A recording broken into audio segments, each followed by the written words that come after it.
J'ai choisi de travailler dans le domaine de l'assurance de dommages parce que je trouve que c'est un domaine qui est très valorisant. Il n'y a pas une journée qui est pareille, donc c'est pas routinier non plus comme travail. J'ai choisi d'étudier dans ce programme parce que j'étais convaincu que j'allais pouvoir avoir des opportunités de carrière très rapides et que j'allais pouvoir me perfectionner dans le volet de la finance et des assurances, un domaine qui me passionnait parce que je trouvais qu'il y avait beaucoup de potentiel. Ce qui m'a le plus influencé dans mon parcours au cégep pour mon futur métier, c'est le fait d'avoir eu la chance de faire des stages pendant les cours. Donc, on avait des stages d'observation. Puis, on a eu aussi la chance d'avoir des stages en alternance travail-études. Donc, c'est un stage où tu vois vraiment la réalité de ton futur emploi. Puis, en même temps, tu es rémunéré pour ça. Mes années de cégep m'ont permis d'apprendre à mieux me connaître et d'acquérir des connaissances personnelles qui sont encore utiles aujourd'hui dans ma vie. Je suis chez Banque de Montréal depuis 5 ans. J'ai fait 3 ans et demi comme conseiller financier, donc tout ce qui a trait avec les hypothèques, les placements, les comptes de succession. Et maintenant, depuis 9 mois, je suis directeur adjoint de succursale, donc je suis vraiment en charge d'une équipe pour aider nos clients et l'équipe à atteindre leurs objectifs financiers.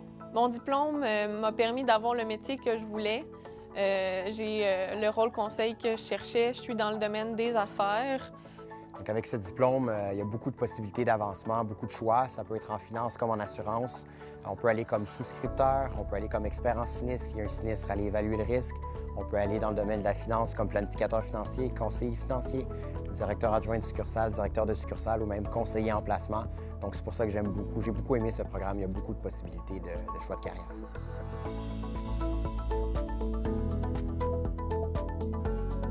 Je suis maintenant en compagnie de Paul-Antoine Jeté, qui est enseignant et co-coordonnateur des programmes techniques de comptabilité et gestion et techniques de services financiers et d'assurance. Donc, bonjour Paul-Antoine. Bonjour Claudia. Première question, donc, est-ce que tu peux nous dire c'est quoi le profil des étudiants en techniques de services financiers et d'assurance? Ben, en fait, dans ce domaine-là, qui est des finances, je dirais qu'il y a 2 grands ingrédients à vouloir aimer. Les finances personnelles d'entreprise, mais surtout avoir une belle capacité d'écoute et aimer résoudre des problèmes. Hein, dans le fond, après ça, que tu sois un gars, une fille, jeune, moins jeune, que tu désires avoir un job de salarié, travailleur autonome, il y a de la place pour tout ça dans ce domaine-là, mais d'abord de l'écoute et aimer solutionner des problèmes de finances. Super. Est-ce que tu peux nous dire c'est quoi les cours qui sont spécifiques au programme? Qu'est-ce qu'on apprend dans ce programme-là? Qu'est-ce qu'on apprend? Je dirais, je vais faire 2 familles très simples là, d'idées, puis après ça, ben, les cours sont articulés. Les cours sont appliqués, sont concrets, mais visent à 2 choses. D'abord, comment on fait augmenter le patrimoine financier? Plus de richesse. Ça veut dire du placement, ça veut dire de l'investissement, ça veut dire faire croître de l'argent. L'autre morceau, c'est comment on protège du patrimoine. Fait que la protection du patrimoine, ça, c'est des assurances, c'est comment ne pas perdre de l'argent. Fait qu'on montre à en gagner, puis on montre à pas en perdre. Parfait. Super. Il y a quelques années, le préalable de mathématiques était demandé pour étudier en TSFA. Maintenant, il n'y a aucun préalable spécifique au programme. Est-ce que tu penses que pour étudier dans ce programme-là, les étudiants doivent aimer les maths? Ben, je dis toujours un peu la même chose. Ben, il y a comme une différence entre aimer les maths puis les détester. Fait que détester les maths, c'est pas une bonne idée. Okay? Maintenant, ce qu'on fait dans ce programme-là, là, c'est 4 opérateurs. Plus, moins, fois, puis diviser. Je veux dire, ça va aller. Là. Fait que c'est pas si compliqué que ça. En fait, mathématiquement, ça ne l'est pas compliqué. Maintenant, il ne faut pas détester ça. OK. Super. C'est quoi les portes qui s'ouvrent aux diplômés en TSFA? Dans quel genre d'organisation ils peuvent travailler? Puis quel type d'emploi ils peuvent occuper? C'est très, très varié. Des grandes entreprises comme des banques, des compagnies d'assurance, des plus petites, des cabinets de courtage dans les régions, dans les grands centres, dans les plus petites villes en région. De l'expertise de sinistre, ça veut dire comment on évalue une maison qui a passé au feu. Il faut trouver une expertise de ça. Puis des organismes publics, parapublics également. Puis parallèlement à ça, bien, il y a la possibilité de travailler de façon autonome, des travailleurs autonomes dans à peu près tous ces domaines-là. Fait qu'on peut être salarié ou on peut être travailleur autonome à peu près dans ces grands domaines-là. OK. Puis est-ce que tu peux nous parler des conditions de travail? C'est quoi les conditions de travail qui peuvent s'attendre, les étudiants? Bon, comprenons-nous, là, c'est un domaine qui connaît la pénurie de main-d'œuvre depuis très, très longtemps. Bien avant la pénurie dont on parle présentement. Alors, c'est un domaine qui a accepté déjà de faire de grands pas de flexibilité, de télétravail, horaire, conciliation travail-famille, des salaires à l'avenant, des avantages sociaux, des bonifications. Donc, c'est des très, très belles conditions. Ce sont de grandes organisations souvent qui tirent toute l'industrie vers le haut. Hein. Les banques, les compagnies d'assurance, ce sont des très bons employeurs et ça tire tout le reste de l'industrie avec. Donc, ce sont des très belles conditions. 45-50 000 $ en partant et des progressions qui sont souvent très, très, très impressionnantes. Okay. Pour les travailleurs autonomes, ben là, sky is the limit. OK, intéressant. Il y a certains qui pensent qu'on peut travailler dans le domaine des services financiers et des assurances sans le diplôme. Qu'est-ce que tu dirais à ces gens-là? Puis qu'est-ce que nos étudiants ont de plus avec un diplôme en TSFA? Bon, sans le diplôme de TSFA, c'est techniquement vrai. Il est possible de faire d'autres types de certifications pour avoir accès aux examens de l'AMF, qui est l'Autorité des marchés financiers.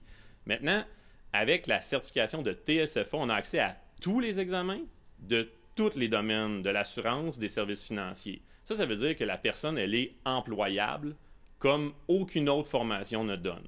Alors, on peut avoir accès à tous les examens, donc on devient très mobile dans les organisations. Fait que normalement, c'est la formation la plus polyvalente. Parfait. Puis est-ce qu'il y a beaucoup de nos étudiants qui poursuivent à l'université leurs études?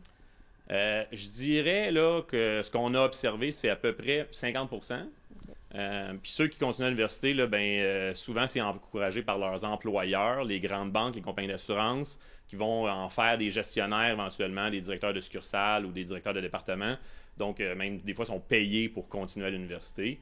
Les moyennes qu'on voit là, de façon directe, donc après le DEC, à peu près la moitié continuent à l'université.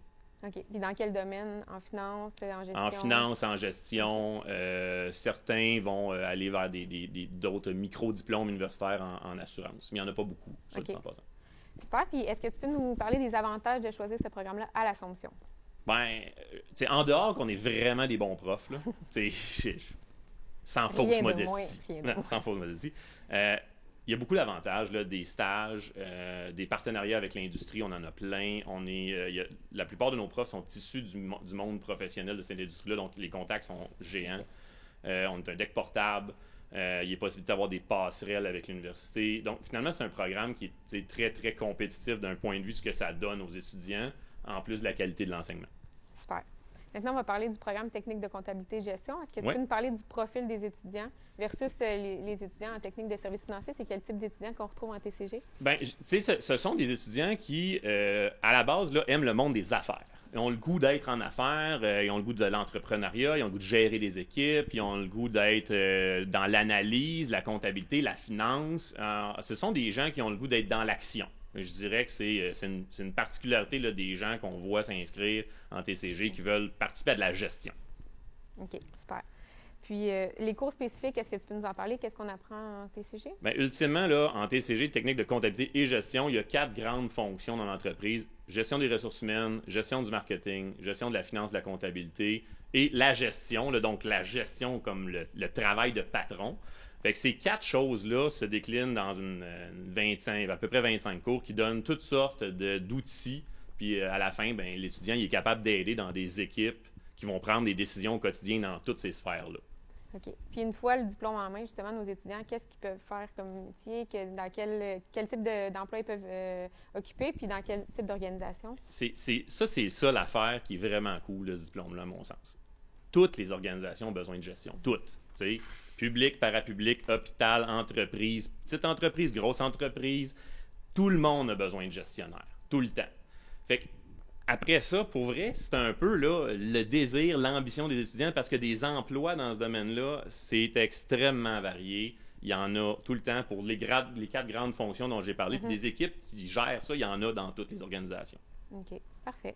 Puis c'est quoi le degré de responsabilité que peuvent avoir nos étudiants, nos diplômés, en fait, en TCG, dans une organisation? Bien, je serais tenté de te dire, à la base, le travail, c'est d'aider une équipe à prendre des décisions. Fait que ça va être beaucoup de l'analyse. Okay. Mais après ça, qu'est-ce que tu vas faire avec ton diplôme? Bien là, ça va dépendre de dans quel type d'entreprise tu as le goût d'aller, puis quel type de progression de carrière tu as le goût de faire, puis as-tu le goût de continuer à l'université? Peut-être que ça va être le cas. C'est d'ailleurs le cas de 80% de nos étudiants à peu près qui continuent à l'université.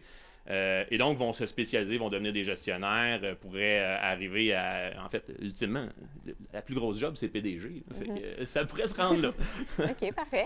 Puis c'est quoi qui différencie notre programme à l'Assomption versus les autres TCG?